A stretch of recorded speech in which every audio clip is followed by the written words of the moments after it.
Narayana IAS Academy. This is Sureka Bhaskar presenting to you the daily news analysis. So for today's discussion, we've picked up a number of articles from The Hindu and the Indian Express which are both important and relevant for the UPSC CSE examination. Now let us have a look at the topics one by one. The first article for the day has been picked up from page number 8 of The Hindu, Big Brother to Brother, a Nepal-India reset. So in this particular article, we will be discussing about how the relationship between India and Nepal have actually transcended over years from Big Brother to Brother. This actually signifies a shift from the dominant-subordinate relationship that both of them shared to the one of mutual respect and equality. The second article has been picked up from page number 9 of The Hindu, the toll that extreme heat takes on women. So in this particular article, we'll be discussing about the disproportionate impact of extreme heat on women, focusing on their increased vulnerability, particularly with respect to that of unequal power dynamics, gender norms, as well as limited access to resources both in the rural and the urban areas for women. The third article has been picked up from page number 1 of The Hindu, Supreme Court to hear petitions against passing laws as money bills. This particular article discusses about the recent decision that has been made by the Chief Justice of India, Mr. D.Y. Chandrachud, in order to hear petitions against the centre's money bill route in order to pass the controversial amendments in the Parliament, specifically with respect to the amendments made to the PMLA Act, that is the Prevention of Money Laundering Act, the Finance Act of 2017, as well as the Aadhaar Act of 2016. The fourth article has been picked up from page number 15 of the Indian Express. The State Bank of India, BOB, raised MCLR by 5 to 10 base points. So in this particular article, we will be looking into the recent decision that has been taken by the State Bank of India in order to change the MCLR, that is the marginal cost of lending rates, by 5 to 10 base points. And we will also understand the concept of what is this marginal cost of lending rates by the SBI and how or what impact does this actually have on the loan tenure, which will be effective from July 15th, as well as the impact it will have on the EMIs. The last article for the day has been picked up from page number 13 of The Hindu, India to host a second Asia-Pacific conference on civil aviation. So in this particular article, we will be discussing about how India is all set to host the second Asia-Pacific conference, what is the significance of this particular region, which actually shows India's growing prominence in the civil aviation globally. So in this particular article, we will also be discussing about the International Civil Aviation Organization. And towards the end of the discussion, we will actually be solving few prelims as well as the mains practice questions. And now let us get into the discussion. The first article for the day is Big Brother to Brother, a Nepal-India reset. So in this particular article, we will be looking into how the relationship between India and Nepal has actually transcended over years from the status of Big Brother to Brother. And this actually signifies a shift from the dominant to the subordinate relationship that both the sides actually share to the current one, which they actually aspire on basis of mutual respect as well as equality. So in this particular article, we'll be dealing with the India-Nepal relations, and this particular topic can be mapped to GS paper 2 of the mains examination, international relations and India-Nepal relations. So this kind of relationship that India shares with that of its immediate neighbor, its extended neighbors, as well as the bilateral ties that India actually shares with the other countries like India, US, India, Russia, etc., become very, very important for your mains examination, as well as the negotiations, the agreements, the impact that it actually has on the Indian economy. All that becomes very, very important. So here in 2020, there has been a question which was asked in the prelims examination on, what is the kind of trade that India shares with that of its neighboring countries. So here it is a good takeaway. So this particular topic becomes very, very important. Now let us understand what this particular article is discussing about the Big Brother to the Brother relationship that India and Nepal share. Okay. So the article discusses about how India-Nepal relations is actually transcending from Big Brother. Earlier it was actually Big Brother. Now they aspire to actually become brother, and this is actually a significant shift from a dominant subordinate. Dominant means India is actually looked as a dominant, big brother. And here subordinate actually refers to the Nepal relation that it actually shares with that of India. Okay, so to the current one where they aspire to the one of mutual respect as well as equality. So here, it is important to support our arguments as to what are the instances where Nepal considers India to be a big brother in attitude. So, first one is India's dominance. Historically, if you see, India has actually played a dominant role in the Nepalese politics as well as the governance, which Nepal actually perceived as the big brother in the relationship. Okay, that is, they actually saw there is too much of interference of India in the internal matters of Nepal. There have been a lot of political pressures as well as economic influence. And also, there has been a trade blockade in the year 2015. Here you can see a notable instance of this big brother approach was the blockade that was imposed by India in 2015 following Nepal's adoption of a new constitution. Okay, there were few provisions of Nepal's constitution where India was actually resistant to. For example, the one on citizenship, the one on trade, etc. Okay, so here citizenship was actually, it was actually seen as a measure, or certain provisions were against the Madheshi community. So India had actually said this. In the backdrop of that, there was an economic blockade, and the blockade led to severe shortages in Nepal and generated significant resentment towards India, straining the bilateral ties both the sides had. Now, there has been a significant shift from the big brother to brother. So, first is the opportunity for reset. Now, we actually have Mr. Narendra Modi back to power, and we also have Prasad Oni back in power. There is an opportunity to reset the relationship from the one which was actually said to be very, very dominant to the one of mutual respect as well as cooperation and equality. This involves acknowledging Nepal as a sovereign nation and an equal counterpart or an ally with its own interest as well as priorities, without any much, without much of political pressure or influences on the economy, etc. And also India must actually stick with that of the non-interference principle. This is what the article actually says. The article suggests that India should adhere to the principle of non-interference, which is a part of the Panchsheel doctrine. And we'll actually see what is this particular doctrine and what are the 5 tenets of it. This means respecting Nepal's autonomy and refraining from meddling in the internal affairs. So what is the Panchsheel doctrine? It is commonly known as the 5 principles of peaceful coexistence. It was actually signed by China and India in the year 1954. And this particular treaty resolved the boundary dispute between two nations, that is India and China, and the basic tenets of this are equity, cooperation, coexistence in harmony, equal non-interference in others' internal matters, and mutual acceptance of someone else's sovereignty and territorial integrity. So this is the exact thing that India must also follow in case of Nepal, is what the author is actually suggesting. Now, having looked at this particular transitioning of the relationship that both the sides actually share, it is important for us to understand what have been the key areas of cooperation between India and Nepal. Okay. So, the areas of cooperation between India and Nepal are actually extensive and they are multifaceted, reflecting the deep and historical ties that both the nations actually share. So, looking at this particular table, the first one, let's look into the political and diplomatic relationship. So, India-Nepal Treaty of Peace and Friendship was actually signed in 1950, which actually acted as a cornerstone of a special relationship granting Nepali citizens many of the same opportunities. It gave many of the same opportunities that the Indian citizens also have. So these were actually conferred to the Nepalis as well. Next, in terms of economic and trade cooperation, so there was major trade partnership where India is supposed to be Nepal's largest trade partner, with the bilateral trade extending about, US $7 billion in 2019-2020. And also Indian exports to Nepal have grown significantly, making Nepal India's 11th largest export destination. And also transit facilities are there where India facilitates almost all of Nepal's third country trade. Moving forward, if we see in terms of defense and security, joint military training is there. For example, the 15th edition of the Surya Kiran that had actually taken place. So here, exercises, and whether it is Navy, Army or the Air Forces, and it is between which of the two countries, which edition of it was it, and whether the first edition was actually taking place in India or not, whether India was a member of it or not, all these become important.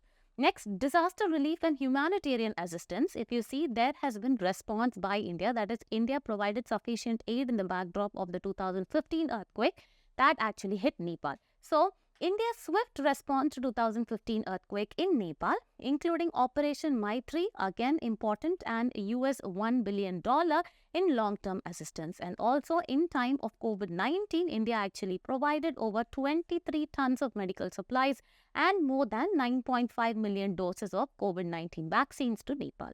Next, moving on, the infrastructure development as well as employment. So if you see, India actually helped Nepal in the post-earthquake reconstruction. So here, India's significant contribution in rebuilding the housing, the education, the healthcare facilities and cultural heritage sectors in Nepal post-2015 earthquake was there. And also work opportunities, that is nearly 8 million Nepali citizens live and work in India, benefiting from the open border as well as the friendly policies both the sides share. Next, if you see, culture and people-to-people ties. So we actually have a shared heritage and open borders. One of the major things or highlights is the Buddhism. So India and Nepal share a unique bond of kinship and culture facilitated by an open border policy. Also, there is free movement of people. That is, there has been a long-standing tradition of unrestricted movement across the border, enhancing the cultural as well as the matrimonial alliances also. So there are familial ties as well. So Nepal shares a border of over 1,850 kilometers with 5 Indian states. Again, very, very important prelims fact. Which are the 5 states? Sikkim, West Bengal, Bihar, Uttar Pradesh and Uttarakhand. Now moving forward, let us quickly run through what are the challenges that both the sides face with respect to that of their relationship. So issues constraining the relations. First one is demand for review of 1950 Treaty of Peace and Friendship, because they are asking for a revision of this because they feel that there is a dominance of India over Nepali territory and also influences in the economy as well as political pressures over there. So it is viewed as a sign of unequal relationship. Next one, constitutional crisis in Nepal. That is in 2015 when Nepal actually adopted a new constitution. There were certain provisions that India was against it. So new constitution triggered India-Nepal border trade blockade. Okay. And also demonetization policy in 2016. So whenever India actually adopted the demonetization policy, post that India actually refused to accept the demonetized bill from that of Nepal.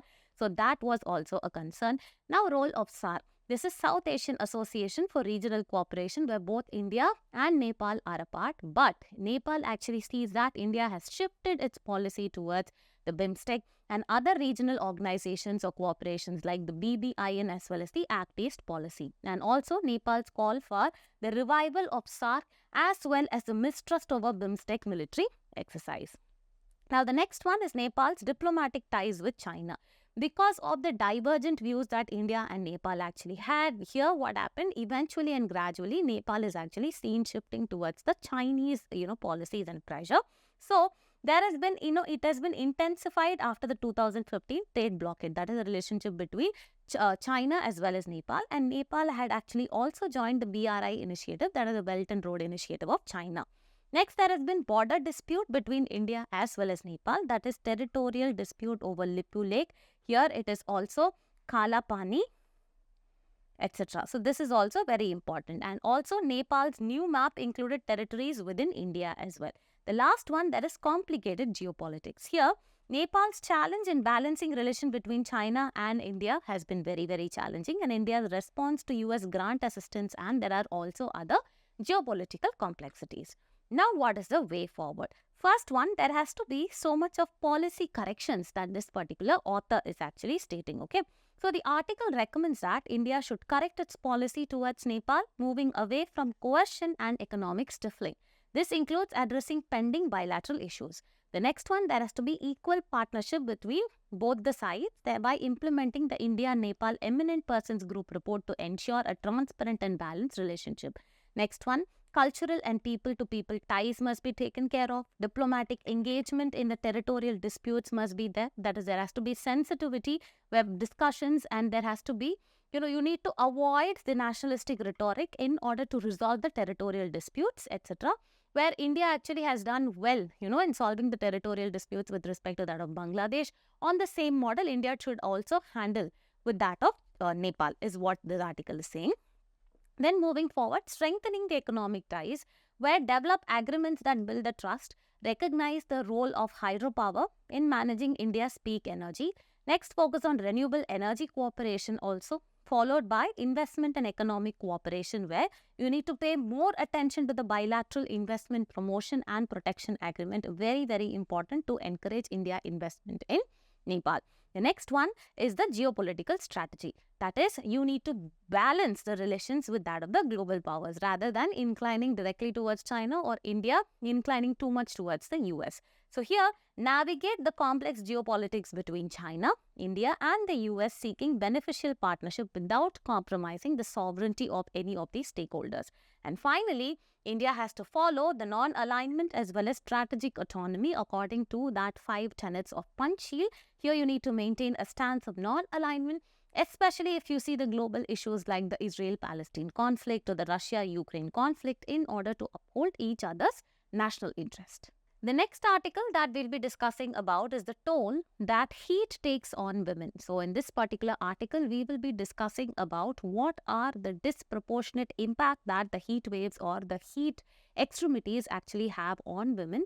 That actually focuses on their increased vulnerability, specifically with aspects like you have gender norms. The next one is limited access that women actually have to the resources both in the urban and the rural areas. And also we have unequal or disproportionate power dynamics. Okay, so here we will be discussing about heat waves, as well as this is a topic of women empowerment, and also we can actually map this particular topic to GS paper 3, environmental pollution and degradation, and GS paper 2, vulnerable sections of the society, that is women. So moving forward, let us understand that in the year 2013, there was actually a question asked in the mains examination with respect to that, the formation of heat islands in the urban habitat. Okay, so now let us understand what this particular article is discussing about. Okay, so the article discusses the disproportionate impact of extreme heat on women in India, focusing on their increased vulnerability due to unequal power dynamics, the gender norms that is there, including, what is the kind of clothing that women have to wear, how should they actually stay, what kind of jobs they actually have to take, and also they have, double the burden of, one is already many of them are actually health-wise vulnerable when compared to men, and the second thing is that they are more often caregivers, okay? And then limited access to the resources in both the rural as well as the urban settings. Now moving forward, let us understand about how, and what is the trend of this extreme heat waves that has actually been prevalent in India, and specifically how it actually affects this gender of women. So extreme heat has actually become a prevailing norm on our planet, with 2023 recorded as the warmest year ever. And in India, record-breaking temperatures during May and June 2024 have intensified or exacerbated the challenges faced by the population, particularly women. How particularly women? Because there is already gender disparity, okay? So unequal power dynamics is there, gender norms are there, unequal access to resources are there. Like for example, all of them actually don't work in air-conditioned homes, etc., right? And also, all these exacerbate the impact of extreme heat on women, which is actually reflected by the Global Gender Gap Index, where India has actually ranked 18th from the bottom, which is very, very concerning. So if you see the proper statistics, the condition, with more than 1 in 6 women in the world living in India, the reality of extreme heat is a pressing issue that demands urgent attention. Now, if you see what are the impacts of extreme heat on women, first is the strain on the health or the vulnerability with respect to that of health. That is, there are heat-related diseases. Here, women are more vulnerable to heat-related illness such as the heat cramps, severe heat stroke as well as hypothermia due to physiological factors like they have, the percentage of fat, like the body fat percentage and water content levels. Next one, maternal and child health. That is, heat stress increases the risk of the preterm delivery. Miscarriages can be there. There can be stillbirths, compounding the challenges faced by women given India's higher maternal mortality rate. So here it is important for us to understand what is MMR. So here, if you see, as of 2020, India's maternal mortality ratio was actually 103 deaths per 1 lakh live births. And if you see, there is dual burden, as I already told you. Women face a dual burden of being more susceptible to heat-related health issues while also shouldering the majority of caregiving responsibilities. Moving forward, apart from the physiological, vulnerabilities, what is the economic and the productivity loss that the women actually face is that there is lower productivity. Heat stress reduces the productivity, and this actually causes women to work longer hours in order to complete the unpaid domestic task, leading to increased time poverty. And opportunity cost. The productivity loss due to the heat waves translate to 90 more minutes of care work per day in India, affecting women's ability to earn the extra income, acquire skills, or to rest. Next one, there are, inhumane, or you can say inhospitable living conditions, like there are informal settlements. If you see women in informal rural settlements, they actually live in very heat-tapping or heat-trapping homes, such which are actually made up of tin or asbestos and plastic, which turn into heat chambers during higher temperatures. And also there's a concept of energy poverty, which means there is lack of access to women to the cooling facilities such as fans, air conditioners or coolers, which further aggravates this particular challenge. Next one, there is also water scarcity as well as power fluctuation, where these issues further complicate the efforts to stay hydrated and comfortable during the extreme heat. Next is, there is occupational vulnerability. Very, very important. First is, there are a number of urban informal laborers, that is female informal laborers working in marketplaces, in streets, in construction sites, in landfills, or even as domestic helpers face harsh weather conditions, making them very, very highly vulnerable to the extremes of climate. Next one, rural workers. Women working in agriculture, particularly under the programs like this MG endure prolonged exposure to the sun, impacting the health as well as the productivity. All these are very, very basic things that you need to understand. Next one, as we know, there is as such a lot of gender inequality over here. So if you see, there are restrictive gender norms. Here, gender norms restricting mobility of women and dictating the clothing styles not conducive to heat, okay? When you actually expect them to cover up fully from head to toe during summers, it's actually too much. So not conducive to heat can force women to stay indoors where the temperatures can be unbearably high. Next one, unpaid labor. Huge concern. Women actually spend significantly more time on unpaid work compared to that of men. This further exacerbates the physical and economic toll of extreme heat. So what is the way forward is, first one is the adoption of climate-friendly urban planning, where you have to develop, urban areas with green spaces and natural cooling methods in order to mitigate the adverse impacts of climate change, specifically heat on women. Second one, you need to adopt sustainable cooling technologies, where we need to promote affordable and sustainable cooling technologies for vulnerable populations in urban and the rural areas.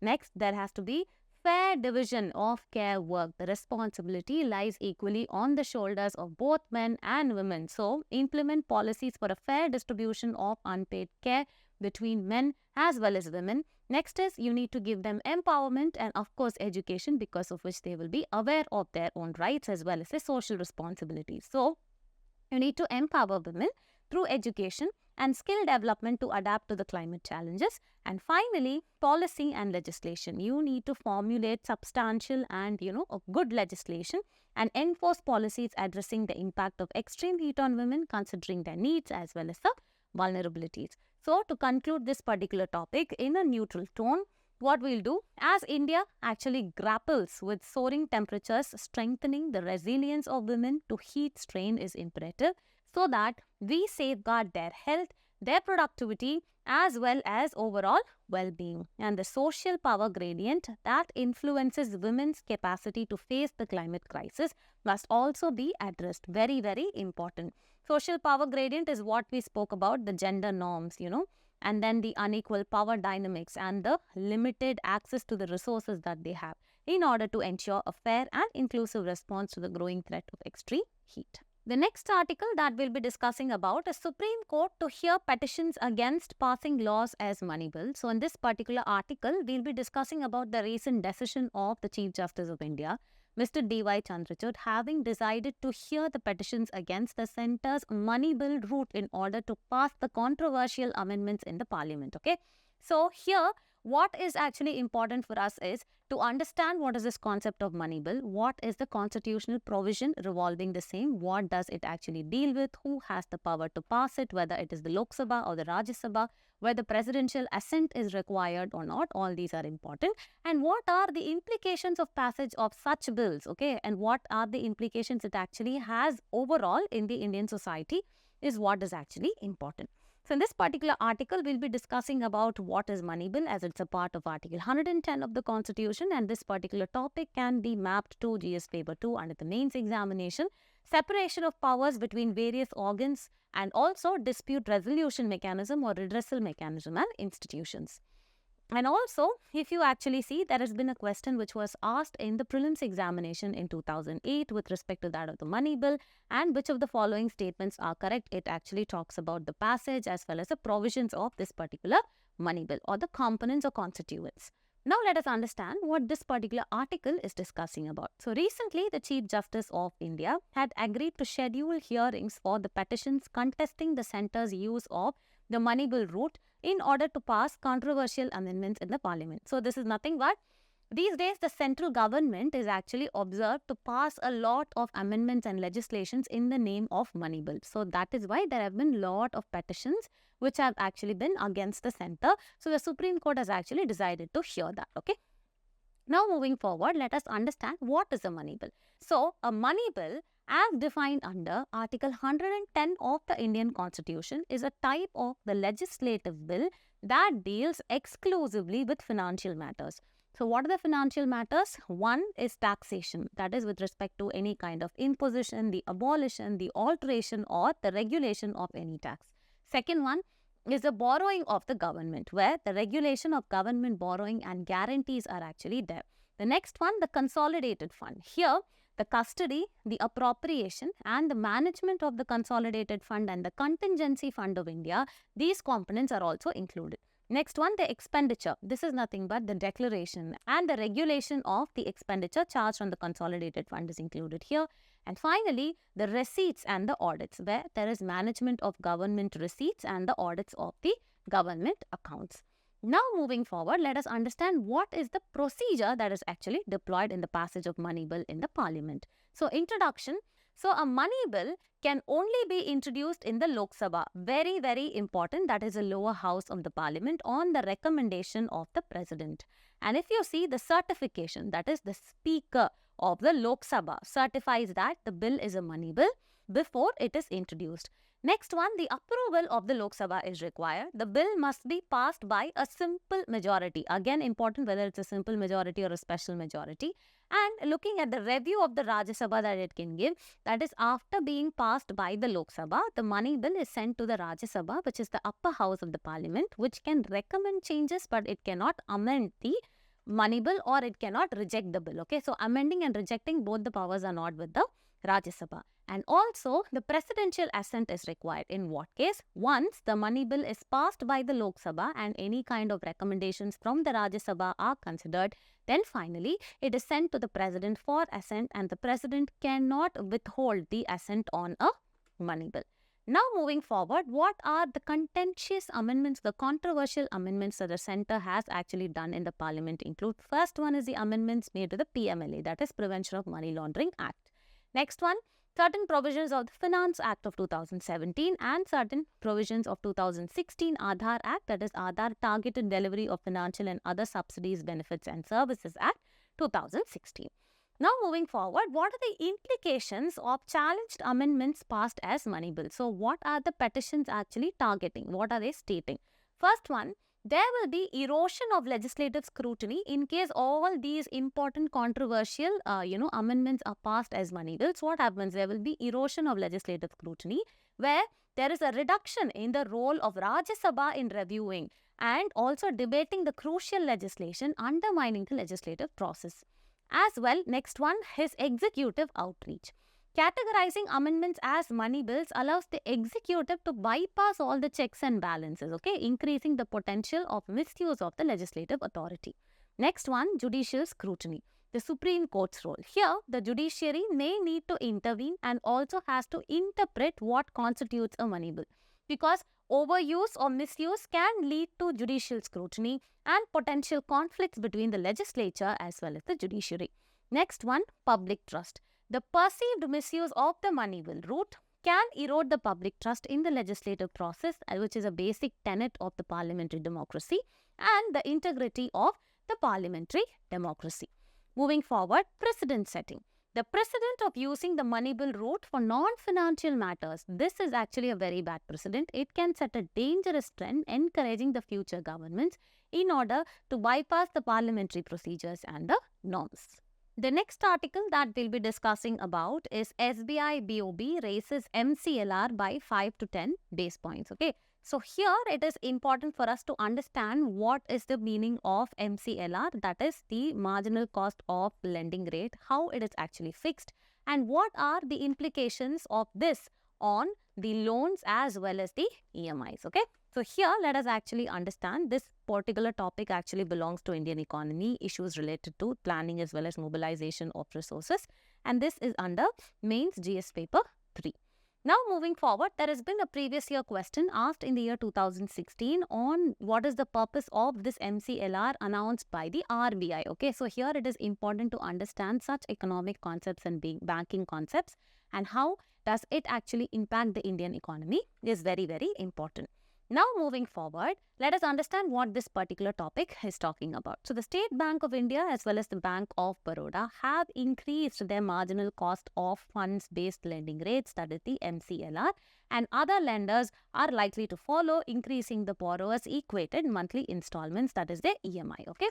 So let us actually understand more to it. SBI has actually raised this MCLR by 5 to 10 basis points across various tenors. Tenors means tenure, effective, which will be effective from the 15th of July.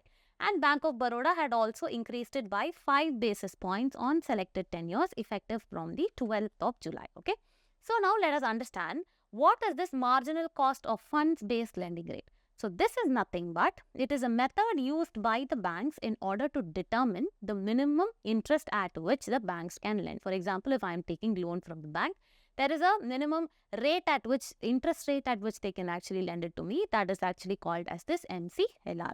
And introduced by the Reserve Bank of India in 2016, MCLR replaced the earlier base rate system in order to ensure that the changes in the interest rates are better transmitted to the lending rates of the bank. Now moving forward, key features of MCLR. The first one is the MCLR is primarily based on the marginal cost of funds, which includes the cost of borrowing for the bank, and this also includes the interest rates paid on the deposits as well as the other borrowings. Next one, there is something called as the tenure premium. This is an element that banks add to cover the risks associated with lending for longer durations. Okay. So there are different durations, right? So MCLR also varies with different durations like overnight, 1 month, 3 months, 1 year, etc. Next one, operating cost. The operating cost includes the expenses incurred by the banks in the day-to-day operations, which are considered while calculating the MCLR. And next one is negative carry on CRR. So here it is important to understand what is this cash reserve ratio. It is the portion of deposits that the banks have to maintain with the RBI, and since no interest is actually earned on this particular CRR, it represents a cost to the banks only. The next one, let us actually understand what are the benefits associated. Here there is actually better transmission of rates. Okay, so the MCLR framework allows a more effective transmission of policy rate changes to the lending rates as it is directly linked to them by the bank's cost of funds. Next one, there is a lot of transparency where the MCLR system actually is designed to make the process of setting interest rates more transparent, ensuring the borrowers have a clearer understanding of how each of our loan rates are determined. Next one, there is dynamic adjustments also that can be made since it is reviewed. This MCLR is reviewed and published by the banks on a monthly basis. It ensures that the loan rates are adjusted dynamically in response to the changes in the bank's cost of funds. Now moving forward, we need to compare and contrast between MCLR as well as a similar term that is called as EBLR, that is nothing but external benchmark based lending rate. Okay, so these are two different methods used by the banks in order to determine the interest rates on the loans. So here if you see definition of MCLR, it is an internal benchmark rate which is used by the banks in order to fix the minimum interest rate for lending. And if you see the calculation, it is based on different factors like what is the repo rate, what is the cost of the funds raised through various sources like the borrowings, the deposits on the borrowings, etc., operating cost as well as the tenure premium. And frequency, it is reviewed and revised by the banks periodically. Typically, if you see monthly, this actually happens. Whereas the external benchmark-based lending rate, it is an interest rate benchmark linked directly to an external benchmark rate that is actually specified by the Reserve Bank of India, such as the repo rate. The calculation is again based on the interest rate on the loans by adding a spread or margin over the external benchmark rate like the repo rate. And if you see the frequency, the changes in EBLR are directly linked to the changes in the external benchmark rate, typically reviewed quarterly or as per the specified reset period. The key difference is that MCLR is an internal benchmark determined by the bank, whereas EBLR is an external benchmark that is mandated by the Reserve Bank of India. This is very, very important. And here, if you see the calculation method, MCLR considers internal factors like marginal cost of funds and operating costs, etc., whereas this is directly linked to the loan rates and external factors. Applicability, EBLR applies to specific categories of loans as mandated by the RBI, where MCLR applies to all the loans not linked to an external benchmark. And if you see the transition, many banks have actually shifted towards EBLR for new retail as well as MSME loans due to RBI mandates that is actually aimed at improving transparency and faster transmission of the policy rate changes to the borrowers. The next article that we will be discussing about is India to host second Asia Pacific Conference on Civil Aviation. So as the title suggests, we'll be looking into how India is actually set to host this particular second rounds of Asia Pacific Conference on Civil Aviation, as India is actually, gaining prominence in global civil aviation sector. Okay. So here we'll be discussing about the Asia Pacific Economic Cooperation as well as the International Civil Aviation Organization, and we can map this particular topic to mains GS paper 2, important international institutions, agencies and fora, their structure as well as their mandate. Now, moving forward, in 2015, we've actually had a previous year question on Amnesty International. That is, the question reads, this particular agency actually relates to which of the following? So, similarly, International Civil Aviation Organization is relevant to which of the following? So, anything of these kind can actually be a question in your prelims examination. Now, moving forward, let us understand what this particular article is discussing about. Okay.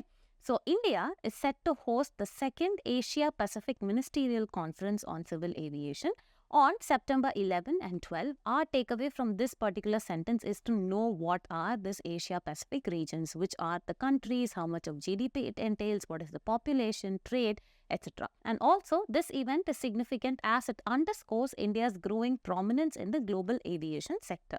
So, for that, you need to know how much of passengers actually use this particular aviation industry and what is their contribution, what is its contribution to GDP, etc. Here, the conference will see the participation from around 39 member states of the International Civil Aviation Organization in the Asia Pacific region, and the first such conference was held in Beijing in February 2018. Now, let us understand what is the aim of this particular conference. It aims to consolidate the regional collaboration as well as cooperation in this region of Asia Pacific in order to have a futuristic vision of civil aviation, emphasizing innovation as well as the safety in its operation.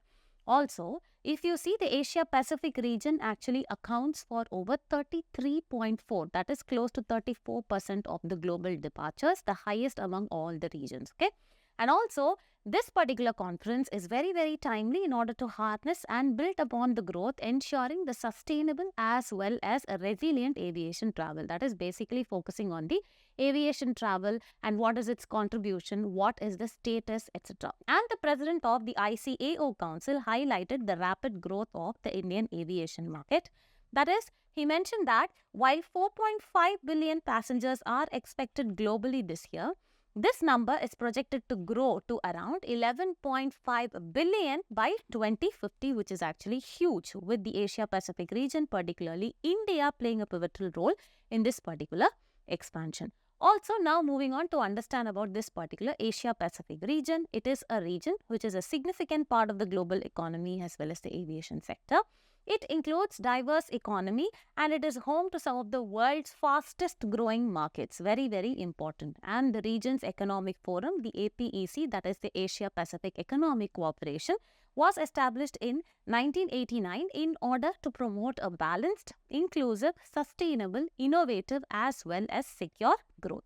And APEC's initiatives focus on digital skills, on training, on sustainable resource management and address the challenges like climate change, then disaster resilience as well as terrorism. And if you look at this, the APEC actually has 21 member economies that you can actually have a look at this particular map. It actually starts from Russia, People's Republic of China, Vietnam, Thailand, Malaysia and Singapore. These are the countries from Southeast Asia. Then you have Republic of Korea, Japan, then Chinese Taipei, Hong Kong, the Philippines, Brunei, Papua New Guinea. We have Indonesia, Australia, New Zealand. And towards this side, you have the Canada, United States, Mexico, Peru as well as Chile. Very, very important to know which are the countries that are actually the members of APEC. Now moving forward, a very important prelims fact is to understand what is this particular institution of ICAO. It is a specialized agency of the United Nations which was established in 1944 in order to oversee the administration and the governance of International Civil Aviation Convention, also known as Chicago Convention. Again, very, very important. And this actually outlines the airspace restrictions, aircraft registration as well as the safety requirements, whatever is required for that of the aviation sector. And it exempts air fuels in transit from double taxation. Also very, very important. It is headquartered in Montreal, Canada. And it works with around 193 member states and industrial groups in order to develop standards and recommended practices for international civil aviation, ensuring safety, security, efficiency, environmental responsibility as well as economic viability. And next one, it is actually led, that is the chair, or it is led by a president and it is administered by the ICAO Council. Moving forward, its SARPs and policies are crucial for maintaining the global aviation standards, enabling safe and reliable operation of more than around 1 lakh daily flights worldwide. Now let us solve few prelims as well as the mains practice question. So the first question reads, standards and recommended practices recently seen in the news are related to which one of the following organizations? WHO, that is World Health Organization. No, this is wrong. The UNESCO is also wrong and International Maritime Organization is also wrong. So here, International Civil Aviation Organization is the right answer. So since B is actually the right option, the answer will be option B. Moving on, the second question reads, consider the following statements regarding a money bill. A money bill can only be introduced in the Lok Sabha. Yes, this is correct. The Rajya Sabha can amend a money bill. No, this is wrong. The President cannot withhold assent to a money bill. This is also correct. A money bill deals exclusively with matters specified in Article 110 of the Indian Constitution. This is correct. Since 1, 3 as well as 4 are actually correct, the answer will be option B. Now moving on to the third question, which of the following matters can be included in a money bill according to Article 110 of the Indian Constitution? Imposition, abolition or alteration of any tax. Yes, this is correct. Regulation of borrowing by the Government of India. Yes, this is also correct. Regulation of trade and commerce between the states. No, this is actually wrong. Appropriation of money out of the Consolidated Fund of India. This is actually correct. So since 1, 2 and 4 are correct, the correct answer will be option C. Now moving on to question number 4. Which of the following statements regarding the MCLR and EBLR are actually correct? So MCLR is an internal benchmark rate used by the banks to determine the minimum interest rate for lending. This is actually correct. EBLR is linked directly to the external benchmark rate specified by the Reserve Bank of India such as repo rate. This is also correct. MCLR includes factors such as marginal cost of funds, operating cost and tenor premium in its calculation. This is actually correct. And fourth option is changes in EBLR are reviewed and revised by banks on a monthly basis. This is actually wrong. So since 1, 2 and 3 are correct, the correct answer will be option C. Now moving on to the last prelims question. Which of the following states do not share an international border with that of Nepal? Uttarakhand, yes, it actually shares. Uttar Pradesh, yes, it actually shares. Bihar also shares. And Himachal Pradesh actually does not share border with that of Nepal. So that the answer will be option D. Now let us solve the mains practice question. analyze the unique vulnerabilities of women to extreme heat events in India. So the approach answer to this particular question is broken down into three parts, that is the introduction, the body as well as the conclusion. So in the introduction, we will be highlighting the escalating frequency of extreme heat events in India and their disproportionate impact on women. And towards the body, we'll be discussing about various dimensions like the physiological factors, the socio-economic impact, as well as the domestic responsibilities that women actually have, the resource access which is very limited for women both with respect to urban as well as the rural areas, as well as the cultural norms where we consider restrictive societal norms that further exacerbate or aggravate this particular heat exposure. And towards the end, we will actually conclude the answer by emphasizing the necessity for gender-responsive strategies in climate adaptation policies to address these unique vulnerabilities. So with this, we've actually come to the end of our daily news analysis discussion. For regular updates and more such videos, please do like, share and subscribe to Narayana IAS Academy YouTube channel. Thank you.